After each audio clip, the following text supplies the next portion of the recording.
sida yengbise meamna urise akoina lupa lising trauma taramanga ko lising trauma si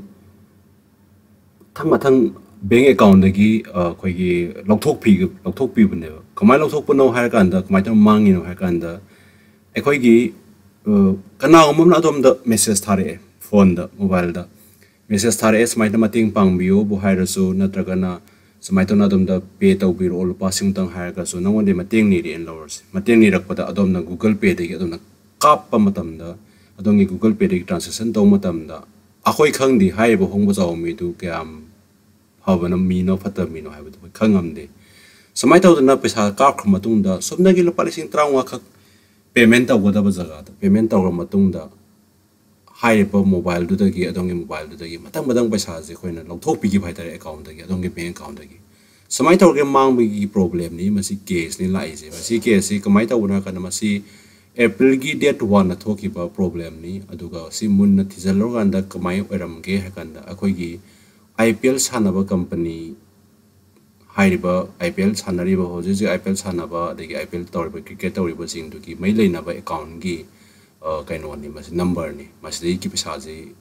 hai ba hong sa ba khoi gi friend gi lokthok pi gi bhai tare ada kamai na masi lak pano har kanda mayam da haijaning is karino sida obiri si yang bi mayam haijaning is khoi gi transaction je sign sa pane players sport media private limited na sida pesa je sat khibani kamai taw na chakhai no har kanda sida khoi gi central bank of india da gi khoi gi bank da gi hai tare bank da gi hai riba sigi Mrs. Lakshmi Devi, Central Bank of India, has the gates a kivani, Kumana no, quite Google Pay could hang the Hitare, Google transaction at Reco, Google Pay could hang the Zakivani. Kamita won hack and the Masi Hizarding among the Hizaraki, Kanamna dom the gay, Mrs. Taraga, payment of view, had like Enkalo, Kanam mobile, Adongi mobile to the Aldi Kanano Kangana Quina Pesa, the Mating Pang by Adam Slay, and the Amana say the Adopa Amana Kainakan, Adongi mobile the any message the link tharak bu yai xyz na link du kaino khangna khoi sungna nambiro da bani hekna mu matam da oithok pa ba mangba ya ba gi kaino si yamna chang wang na lei madu gi potu akhoi tobiro da bani sima adagi amana khangna chana ba xyz na taba lambi thengna ba mi amana adom da gi mai Google Pay si yadre amukta masi ya de khangninga gi damuta nangi Google Pay pai taragadi subna ki lupa ngatang thabiro my account sida khangna ba mi na tabani ko lambi thengna ba xyz bus the boy train the boy ron flight the boy ron airport the boy every jaga da anywhere haitare kam hom da thengna matam da lupam tam mating kan kapiro my kan Google Pay da my paisa ji account ji ya dem to yeng ki check to adom na dikhani lupa dam hanjala ke hani yar ga di mana ado hanjan be ke zo haidu ni paisa pe ke dam hain na wanda ado nana di lupa do kai da we ge khandana paisa do lupa am kapi du ne ba ado huran bajing gi di lupa ma kap khraba natra lupa chama kap lising kap khraba nangi account na yaw paisa gai do si loi na tieng hek to bi gi du ne ba run bi gi du ne ba adana smai taw duna sigi problem je thue ado si kamai taw thok pono hai kanda sida aina thamjaning ba ma kha haira ke kamai taw thoi na kanda sida paisa ji mang ba tona phang ba gi niom je smaina cyber crime incident hai ko si khoi gi cyber crime da complaint tor matung da hai de paisa ji tapna phangba ya ba gi oithokpa leiba phangju phangga duibni seida complaint kamai thangal le har kana sti yengbio seida nupas ne hindi de iza bane magi no pa gi paisa ne mangi je seida play post media private limited hai ma seida evidence ta moi gi sai gi Google Pay da psa thana ba gi image to IMG oi na moi da evidence leiba do yaw bane seida hai je lupa lising trauma khaki request la app lising trauma kha request kanda paisa thabi hoina request to pay to bigo na hai ba mi sida mama na bas na by mobile number ama pirake mobile numbers da Google Pay de gi adamna paising trauma kha ta copy go pb go hai paisa da om hanjala ke hai ba gi wakhalon da haira aga pirak popot oidiba ala hai ba imam mama na bas na khangda bani na hoji pisa thadu mi khangda na mama na haira pa bo haidana khangna ba na haira pa bo haidana omutang kapu matam da lising trauma hoji ki hai ba mayam je punjal laga 8 lakh my account ne kakpi gi ba tare karamba mobile number de kakkim no kanda ai se usar ke seida khoi gi karamba mobile number de kakkim no kanda seida usar ke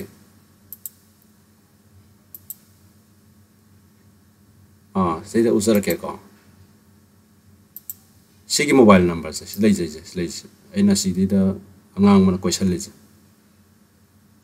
sigi angang ba si question le number se sa se tharo bane sa tharo kanda hai paisa je my account ge loi kak pi gi bai tare paisa ke ana punna Google Pay se ke ana pala amaga lising tara manga je question le jaina pala am lising tara manga je kak pi gai ne hai mobile number aduna khangna chana ba na oira su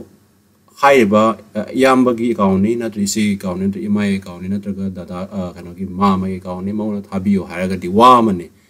sungang hana da ba miiyamgi mobile da ko lo pama boy ro lo patra boy lo pani boy ro ko na ka pa haiba se ai khoi gi khang da bai khoi da di khang ro akang mom mi da di hai paisa ji yam line na mat pa ya bai ko chok ko leiba na hai post si report se kai no kan da khoi gi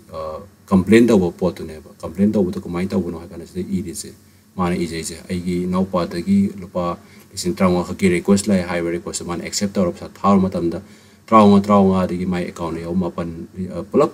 na lupa la am lisin trauma ka pi gre na to we pot ne ladies aduna paisa tan ba hebsi arai benati aduna samaina paisa mang matam da wakhan ngai ta ba ma man lai gani aduna khoina komai to dun to masi mi je kaina railway station thau to ne Dehradun da lai ben tra khani mini aduga hariba complaint to biriba masina mayam bani masina Delhi da leiba mini mana ado haiba misna complaint ji hojiki koi cyber crime da complaint awra kanda paisa si tamna phang bai tare aduna khangna chana ba mi aman heta paisa atopa mi gi account da happy go thabi go heta haira kanda ekoina thaba natraga piba haiba sisu tangai fadana section da baya da ba pot ama oi aduna maramaduna pasa thaninge khoina pininge haidana mingon heta piba haibasisu adomna khangna dragadi masi jo khoina section ba yam tangai faba section da ya da ba pot amani sida khoina sida mana complaint tawjagi ba gi sida leijari cybercrime.gov.in hanna magi leijari ba complaint man tawjari ba smaina complaint taw kana pasa fangin aduna khoina pesa je mang re haiga jo khoina complaint kai taw bodagi hai kan da hojiki haiba conditions taw bodamni aduna khangna chana ba imana ba mana request taw re pesa thabiro haine thaba ya da ba mami lai resta ade amana atoba adongi mobile de any message na link ame lang matam da madugi message na link atu kaino khangna khoina ta nambi ba taw bi gano smai taw tuna adom da gi so koi thokpa ya ba lising trawa hai kai ba smai na adongi bank account ya pesa ge loin tenga Huranbikhiba ya be thokpa lai adigi amaram na yam haijaning ba mana hojiki matam di kana mi khan da chak ama pijare mi mada awa ba tar mi mada natragana hostel lai ba mi ma photo thagat pire photo thagat laga hai ba mi du da pesa mateng kha taw busy hai be account ma sa mateng ka piro hai ba pola madum thengna ra wani social media da madu chum basi yawi aran busu ke am yawm lembe an khali aduna maramaduna adamai thagalaga madu khoine ta sengi hai basu yada ba lai aduna hojiki hai ba conditions da kitang magi sa thabagi niyom khenarga jo huran ba haisti makhal khudim ki huran malai aduna